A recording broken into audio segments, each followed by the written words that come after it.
Okay, hey guys, it's Shan Crawford, and today we are going to talk about Doja Cat because there's been a lot of speculation. Is that the right word I'm looking for? Anyway, I guess there's been a lot of talk about how Doja has been making these comments and how people seem to think that Doja does not appreciate or is not enjoying her success. And I just wanted to touch on that because Doja Cat is one of my favorite artists, and I'm loving the progression in her career. I'm loving to see her win. I'm rooting for her. But I think it's important that we talk about that because it's so interesting how we seem to see all of these celebrities and all of these well-known, successful, and wealthy people destroying their lives, often ending up on drugs or wanting to kill themselves. Well, I don't think I could say that on YouTube. They are often, abusing themselves, self-destructing, self-harming, because the pressure of that amount of success and that amount of wealth, it becomes too much for them because there's not that much preparation for that, especially if you're like one of the first people in your family to ever see that much success or that much money, or if there are people that are dependent on you and you've got to keep doing what you do in order to feed the mouths of other people, which technically, I'm sorry, but in my opinion, I feel like no one should ever depend on someone else's work to feed them. If that person is not working, you still have a skill set. So, I never really understood that knowledge. I never understood that. What's the word I'm looking for? That sentiment. I've never understood that sentiment. Now, yes, I understand that, when there are people who have Fortune 500 companies or they're CEOs who, if they don't keep their business running, there's going to be thousands of employees out of a job.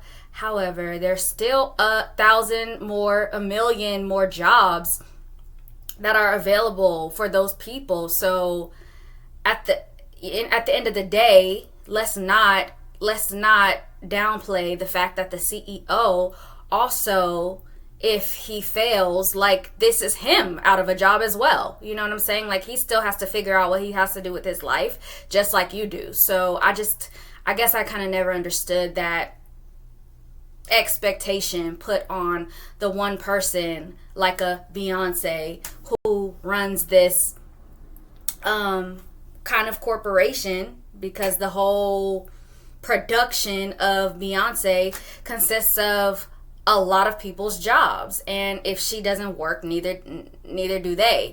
But it's like everyone, you know what I'm saying, if you are working, you have the ability to work. So, but anyway, off of that tangent. I think we should pay attention to things like this because we are always ignoring this, and then everyone seems to keep wanting this high level of success, this high level of wealth, thinking that they're not going to be the one suffering, or thinking that that's still going to be the answer to their current suffering if they're not at this certain pinnacle or level of success that seems to be desired by everyone. Doja Cat is her level of success right now is one of those level of successes that a lot of people would consider to be, top flight. A lot of people would consider her position in life right now to be a lucky position to be in. No doubt Doja Cat works hard. However, there are people also who work just as hard or harder and are still not at the level of success she is, or don't have the exposure or opportunities that she has been able to get. So I think it's important we pay attention to that, because when you in your life are evaluating what you want your level of success to be, or what your picture of success is, that regardless of if it, even if it looks like what Doja Cat's life looks like, if at least you acknowledge that there are things that are going to come along with that you won't be prepared for, or that it may be overwhelming or too much for you to handle, that you can do things along the way to help you put yourself in a better position once you get there, if that makes sense. So, people like Beyonce, who had mentors around them to tell her, or support system, family members, friends, that to keep her grounded, in order for her not to feel like spinning out of control like Britney Spears, and I think she even did an interview where she said that they tried to ask her about Britney Spears, and she was like, well, they're like, how was it that you didn't end up losing it like she did? And she just said that I was fortunate to have the support system that I do. Luckily, I have a family that could keep me grounded, and that's important. And I think that, for someone like Doja Cat, because she doesn't seem to, I don't know if she's an only child. If she does have siblings, like I haven't heard. I probably should have looked that up, but I think she's an only child. And I know I definitely did watch her interviews.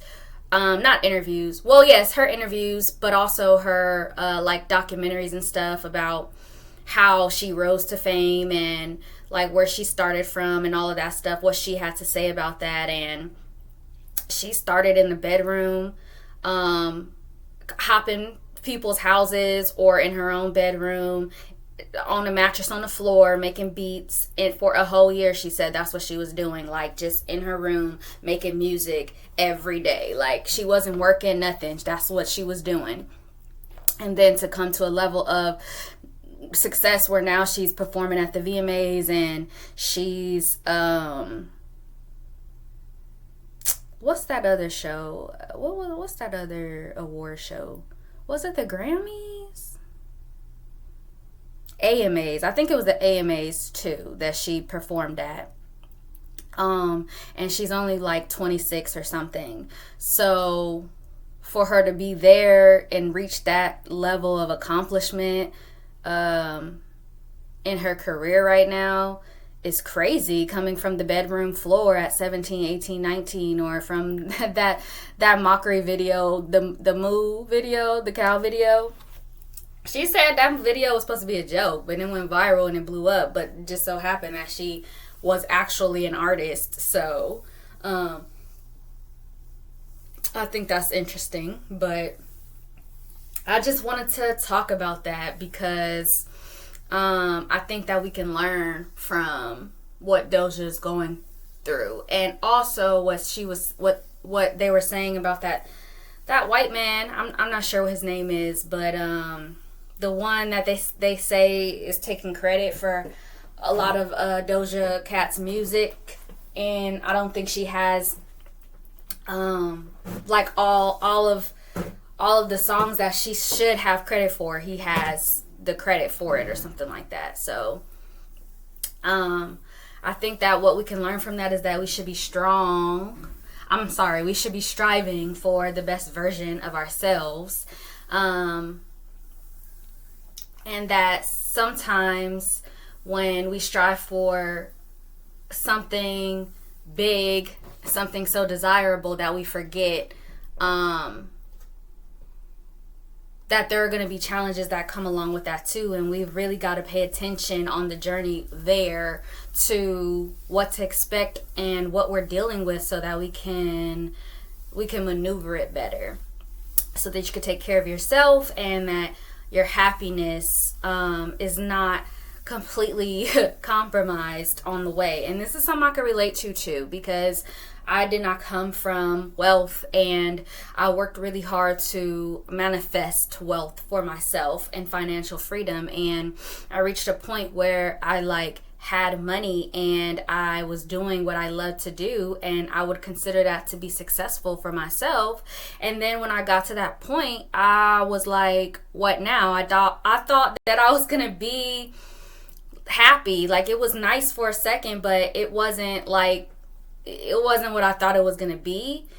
And even though I've experienced that, like, I still have this deep desire within me to still reach for some higher level of success, thinking, that's gonna make me more satisfied. But I know that, and this is why I'm bringing this up, that it's important on the way to, like, enjoy the journey. I'm reminding myself of this, and y'all, to take care of yourself, take care of myself, and to know who you are, what you want, and how to maneuver that in your best interest, so that you don't have to feel like Doja, where you can't say no to stuff, you feel obligated to do stuff, you can't rest, you can't enjoy your own home, you know what I'm saying, like, you feel overworked, overwhelmed, and underappreciated, with the guy taking the credit for her, all that music and stuff. So, and there was some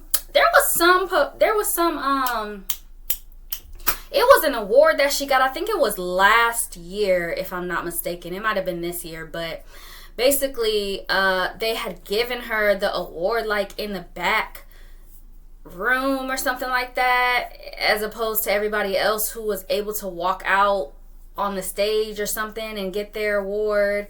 And it was kind of shady.